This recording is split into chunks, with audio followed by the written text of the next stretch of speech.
Chicken farming is not really about chickens. It's about turning feed into protein as efficiently as possible. That is where the money is made or lost. Because in this business, every extra day, every wasted pound of feed, and every small drop in survival rate can change the entire profit margin. Today, we're breaking down how chicken farms turn speed, scale, and efficiency into one of the world's biggest protein businesses. Welcome to the math behind the business. The U.S. chicken industry generates over $80 billion annually. We are breaking down the growth cycle, the feed conversion ratio that dictates profit, the contract farming model, the mortality math, and the processing split that decides who actually gets paid. The growth cycle. Speed is the product. The modern broiler reaches slaughter weight in 42 to 47 days, half the time it took in the 1970s. Day 1, chick weighs 1.5 ounces. Day 47, it weighs 6.5 pounds. Every single day a chicken stays on the farm costs money in feed, electricity, and heating. The faster the bird reaches market weight, the lower the total cost.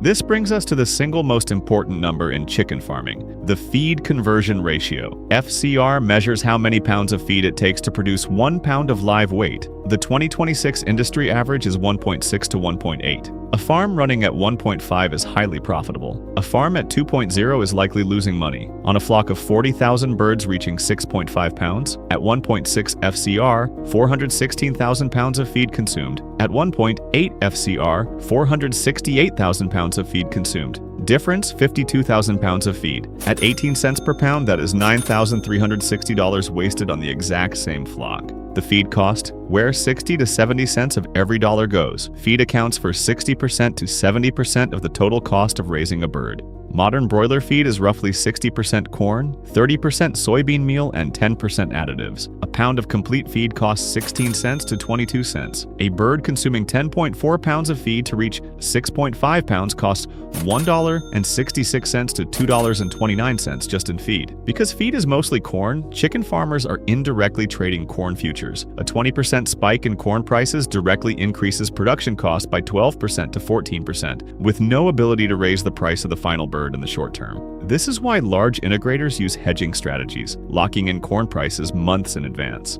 Small independent farmers who don't hedge can be wiped out by a single bad harvest season in the Midwest. Feed volatility is the silent killer of independent grow-out operations. The contract farming model, who owns the bird, who owns the risk? Roughly 95% of U.S. broiler chickens are raised under contract. The farmer does not own the chickens. The integrator, like Tyson or Pilgrim's Pride, owns them. The integrator provides the chicks, the feed, and the veterinary care. The farmer provides the land, the houses, the equipment, the labor, and the utilities. The farmer is paid 5 cents to 7 cents per pound of live weight delivered, plus a performance bonus based on how efficiently their flock performed against other farms. The revenue math.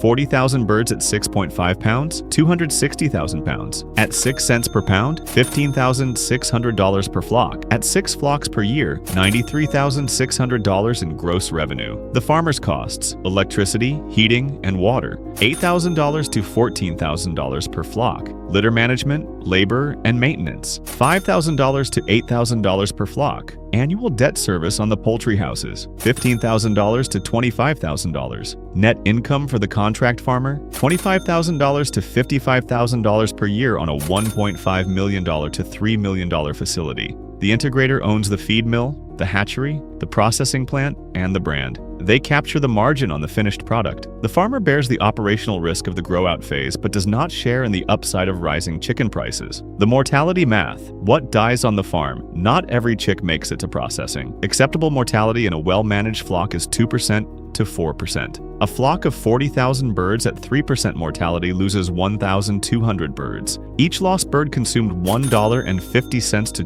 $2 in feed before death. Direct cost, $1,800 to $2,400 per flock, plus the lost revenue on birds that would have been sold. The causes. Early mortality is usually temperature-related. A heating system failure overnight can kill thousands of chicks in hours. Mid-flock mortality is usually disease. Avian influenza is a catastrophic risk. A single confirmed case triggers a mandatory cull of the entire flock, 40,000 birds destroyed, often with zero compensation from the integrator in standard contract structures. Late flock mortality is usually sudden death syndrome. The same genetics that grow a bird to 6 pounds in 42 days push the cardiovascular system to its limit. Speed has a biological cost, and mortality is the invoice. The processing split. Who gets the dollars? The live chicken leaving the farm is worth roughly 90 cents to $1.10 per pound. But that live bird becomes multiple products, and their value determines the real economics. A 6.5-pound live bird yields roughly 4.5 to 5 pounds of ready-to-cook meat, a 70% to 77% yield. The rest is feathers, blood, and offal, the cutout value. Breasts, 30% of the bird, but 50% to 55% of the total value. Wings, 10% of the bird, but 15% to 20% of the value. Leg quarters, 25% of the bird, but only 15% to 20% of the value. The breast drives the entire economy. When breast prices are high,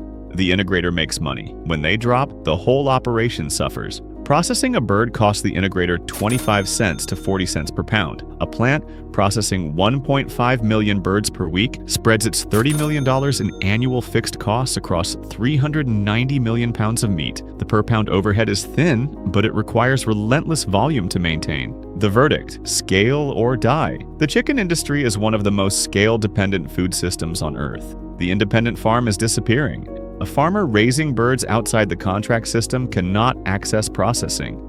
Independent plants are nearly extinct because they cannot compete with integrator volume. The minimum viable scale for a contract farm in 2026 is 2 to 4 houses of 40,000 to 50,000 birds each, a $2 million to $6 million investment for a business generating $50,000 to $100,000 net income. 4 companies control roughly 60% of U.S. chicken production. They set contract terms and pay scales. Farmers have almost no negotiating power because there are typically only 1 or 2 integrators in any given region. Roughly 15% to 20% of U.S. chicken is exported.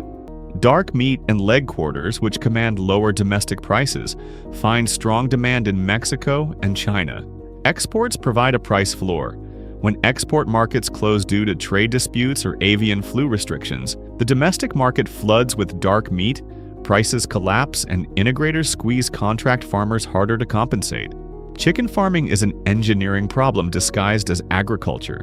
The bird is a biological machine designed to convert feed into meat at the lowest possible cost per pound. The farmer is a contractor operating a factory owned by someone else. The profit is captured upstream by the integrator who controls the feed, the genetics, the processing, and the brand.